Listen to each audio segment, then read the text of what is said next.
Bonjour, bienvenue à la troisième formation organisée dans le cadre de la stratégie pan-canadienne des femmes immigrantes francophones en milieu minoritaire.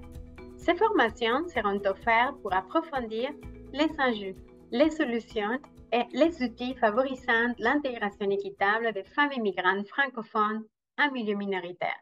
Dans la présente capsule, nous aborderons les sujets de la collecte, l'analyse et l'évaluation des données qui tiennent compte de la dimension du genre.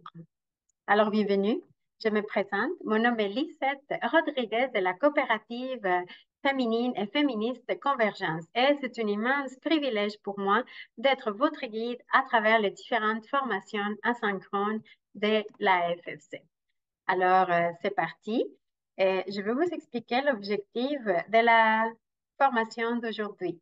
Alors, ce qu'on veut aujourd'hui, c'est de comprendre l'importance de collecter des données migratoires précises et pertinentes, tout en prenant en compte les dimensions des genres et des sexes selon les principes de la ACS+, pour garantir l'inclusivité. Et à la suite de cette capsule, nous espérons que vous serez en mesure de réfléchir à l'acquisition des données, identifier au déploiement des méthodes d'analyse et tendances et des besoins spécifiques en intégrant les perspectives de genre et d'identité sexuelle. Nous espérons aussi que vous allez être capable d'identifier les écarts dans les services existants et proposer des solutions pour les combler, tout en s'assurant que les interventions respectent les principes de la CS+. On espère aussi pouvoir développer des pratiques inclusives qui vont répondre aux besoins divers des diverses communautés migrantes en tenant compte des impacts différenciés. Et on veut aussi favoriser la collaboration entre les parties prenantes clés en intégrant cette approche de la ACS+, dans la gestion des données migratoires et dans les politiques mises en place. Lorsqu'il est question de données migratoires, il faut savoir que le Canada dispose d'initiatives permettant de colliger les données ventilées. Puis on va regarder ces concepts un peu plus tard, mais il reste encore du chemin à parcourir. Donc, ce qu'on va regarder ensemble, c'est pourquoi il est nécessaire de colliger et d'analyser des données qui tiennent compte de la dimension du genre. On va un petit peu décortiquer tous ces concepts par la suite. Pour commencer, j'aimerais m'assurer que nous sommes sur la même longueur d'onde lorsqu'il est question de la terminologie, qui sont des termes vraiment souvent utilisés à tort comme interchangeables. Et on parle d'un côté le sexe d'une personne et de l'autre côté son identité de genre. Alors, pour ce qui est le sexe d'une personne, on fait référence aux caractéristiques biologiques. Donc, on parle de ses organes génitaux internes ou externes, ses taux d'hormones ou ses chromosomes sexuels, par exemple. Les systèmes et la société en général ont tendance à décrire ces concepts en termes binaires, féminins ou masculins, alors qu'une diversité existe. Et maintenant, pour ce qui est du genre, d'identité du genre, il s'agit de sentiments profonds et personnels d'être des genres masculins ou féminins ou ni l'un ni de l'autre, ou encore des deux. Toutes les personnes ont une identité de genre. Pour la majorité d'entre elles, leur identité de genre correspond à leur sexe assigné à la naissance en fonction de leurs caractéristiques physiologiques. Elles sont donc cisgenres. L'effet d'appliquer cette technique de catégorisation aux données migratoires par sexe et genre est crucial pour éclairer le développement des programmes, initiatives ou politiques migratoires en vue de tenir en compte justement des réalités diverses des personnes immigrantes. Donc, cette approche permet également des comparaisons entre des groupes non homogènes et est couramment réalisée par sexe. Cependant, une fameuse ventilation, on va comprendre ce concept tantôt, par genre, peut également révéler des réalités socio-économiques propres aux femmes et aux personnes de différents genres et contribuer ainsi à combattre la fameuse discrimination liée au genre. Donc, j'espère que ça clarifie un peu ce du concept. Alors, passons maintenant à la clarification des données ventilées. Donc, avant d'aller plus loin, j'aimerais ça préciser ce qui est entendu par le concept de la ventilation des données parce qu'on l'a mentionné souvent. Donc, les données ou des données sont dites ventilées lorsqu'elles décomposent une population en sous-groupes. afin de permettre de comparer entre des catégories distinctes qui peuvent présenter des caractéristiques variées. Cette ventilation permet ainsi d'analyser la variabilité au sein de la population. Donc, sachez que dans le recensement de 2021 qui a été effectué par Statistique Canada, la question sur les genres comprenait 3 catégories: masculin, féminin et une case autre où les personnes répondantes pouvaient préciser justement leur identité de genre.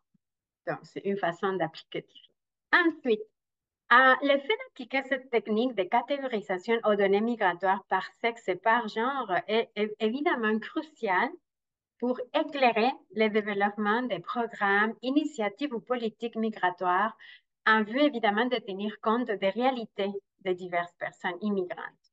Cette approche permet également des comparaisons entre des groupes non homogènes et couramment réalisées par sexe.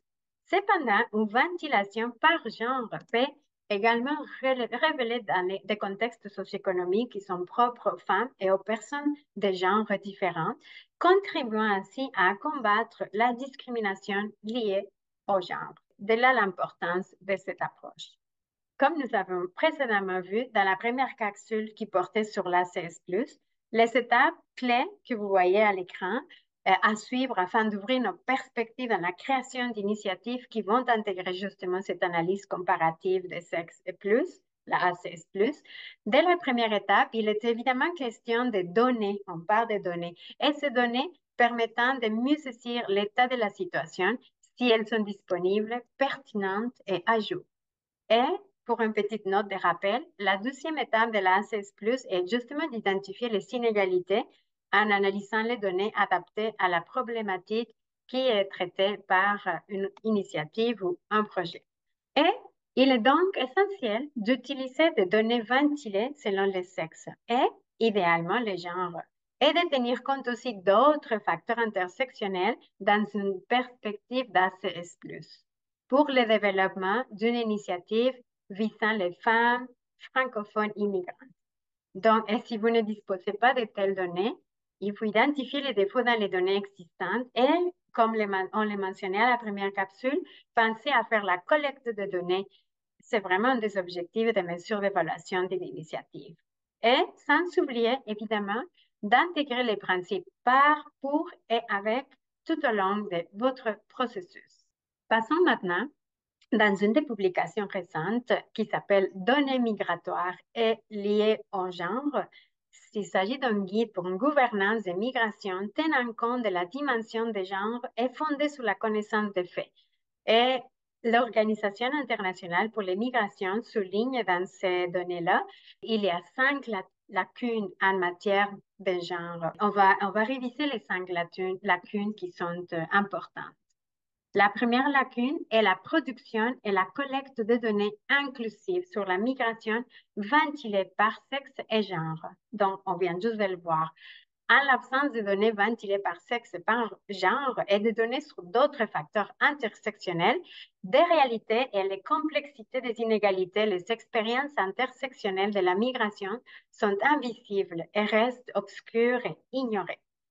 Et les genres ont un impact tellement important sur les possibilités de migration sur les marchés du travail. Par exemple, les femmes dans les emplois liés aux soins et les soins de santé et les expériences et aussi l'exposition à la violence et à l'exploitation et l'accès aux droits et aux services. Donc, c'est vraiment une dimension à tenir en compte. Et des solutions possibles. Donc, il s'agit de développer des méthodologies de collecte de données, évidemment, pour mieux comprendre les phénomènes migratoires et les questions de genre. Cela peut se concrétiser par la combinaison de méthodes de cueillette quantitative, des enquêtes, des analyses statistiques et aussi des méthodes qualitatives, par exemple des entrevues ou pensons à des études de cas ou des groupes de discussion. Et l'ensemble de ces données vont nous permettre d'obtenir une compréhension plus complète et nuancée des défis. Donc, voilà pour la première lacune identifiée. Donc, passons à la prochaine lacune. Et une autre lacune identifiée est vraiment l'absence de données sur les expériences intersectionnelles des femmes et des personnes aux identités de genre diverses. Si la première lacune était la production et la collecte de données inclusives, vous pouvez vous imaginer qu'il devient alors ardu de comprendre comment différents facteurs intersectionnels interagissent et affectent les expériences migratoires.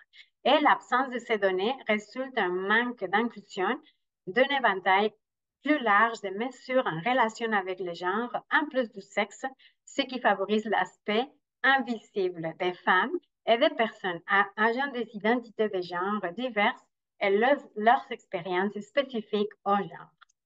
Donc, ça serait quoi un peu la solution à cette lacune-là? Donc, les méthodes de collecte de données doivent justement être conçues pour capturer ces intersections entre les genres, l'origine ethnique, l'âge, etc. Passons à la troisième lacune qui a été identifiée dans le cadre de cette recherche est l'incohérence dans les types et fréquences de mesures qui est également identifiée comme un défi lié aux données migratoires. Car s'il n'y a pas de standard commun qui est mis en place dans la collecte et l'analyse des données migratoires et des genres, il est donc difficile d'avoir un portrait réel de la situation. Donc, la troisième lacune serait l'incohérence dans les types et la fréquence des mesures, justement. Et dans les solutions possibles à ces défis-là, serait par exemple comme premier élément d'établir un comité de représentantes de différents ministères et agences pour coordonner les efforts de collecte et d'analyse de données, justement. Et une deuxième idée de solution serait la mise en place de mécanismes de coordination entre différentes institutions qui sont impliquées dans la collecte et l'utilisation des données, que ce soit institutions publiques ou non gouvernementales ou même des représentants de la société civile. Une autre lacune, en fait, quatrième lacune tirée du document qui a été produit par l'Organisation internationale pour la migration, soulève les manques de capacités dans les offices nationaux des statistiques et les systèmes de données. Cela souligne l'importance d'investir dans le renforcement des capacités institutionnelles, mais également l'amélioration des systèmes de gestion des données afin que ces dernières puissent gérer efficacement les données. Donc, c'est quoi les solutions proposées pour relever ce défi? Bon, à cet effet, notons premièrement l'initiative du Carrefour des statistiques sur les genres, la diversité et l'inclusion, SG2I, qui consiste en une plateforme principale de Statistiques Canada pour toutes les données relatives au genre, à la diversité et à l'inclusion. Ce carrefour permet de trouver plus facilement des données désagrégées et intersectionnelles et est accessible directement sur le site de Statistique Canada. Et une autre possible solution, donc plutôt je vais vous parler de la création d'un comité de coordination pan-gouvernemental afin d'assurer une collecte pertinente et fréquente. Eh bien, ces mêmes comités pourraient par exemple voir à la mise sur pied des formations et d'ateliers pour sensibiliser les fonctionnaires et les équipes de recherche sur les questions liées à la collecte et l'utilisation des données migratoires sur les genres. Donc, voilà pour la quatrième lacune. Et il y a encore une cinquième lacune qui a été identifiée, qui est la dernière lacune que je vous présente aujourd'hui, et est celle liée à la transparence, la responsabilité et l'équité dans les données migratoires.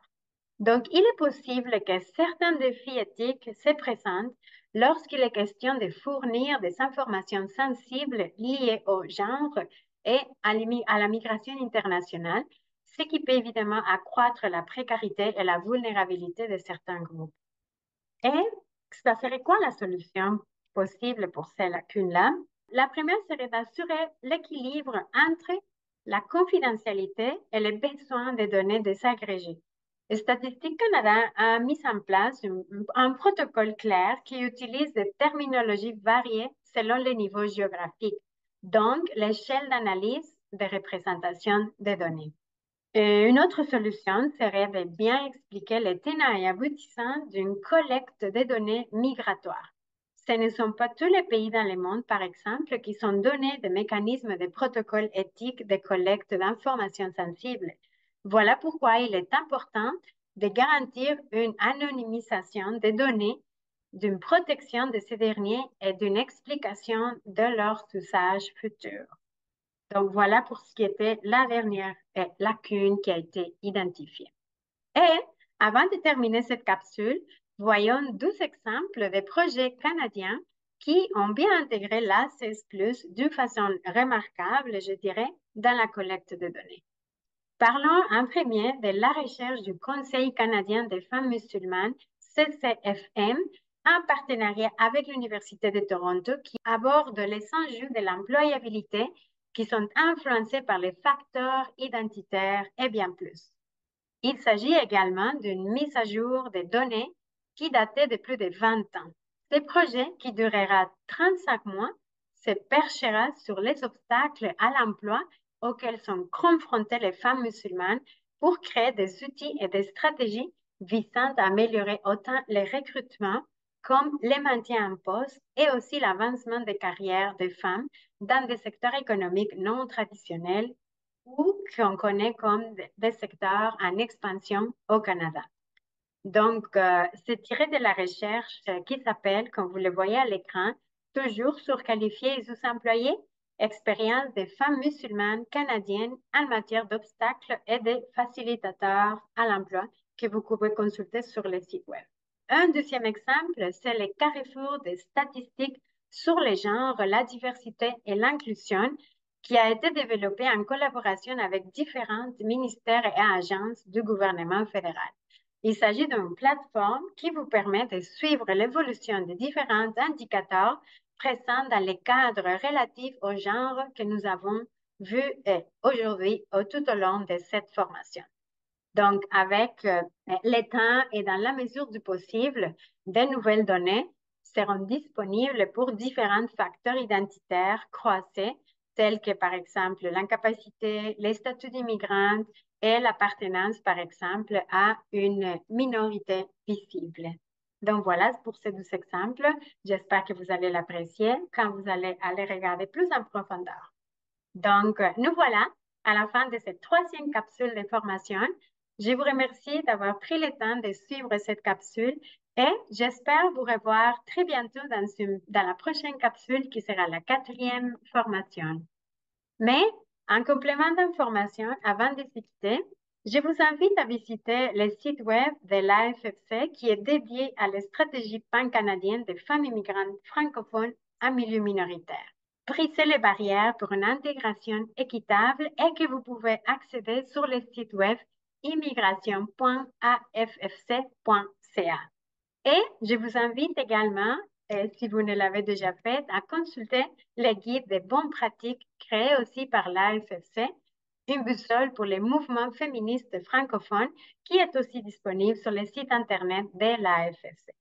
Et sur ce, je vous souhaite une très bonne lecture et on se donne rendez-vous pour une prochaine capsule. À très bientôt!